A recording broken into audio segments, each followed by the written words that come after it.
nag-communicate na ba yung ICC para magamit, ma-utilize sa ICC trial yung mga sworn statements na galing sa Quadcom?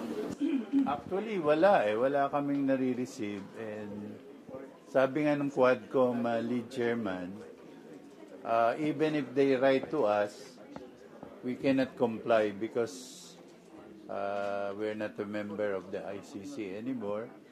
Pero yun nga, all the documents are public already.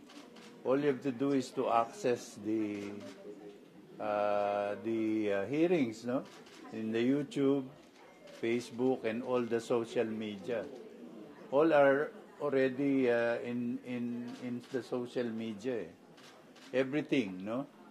And in fact, all you have to do is turn on your internet and you can see from the first meeting of Quadcom to the final meeting.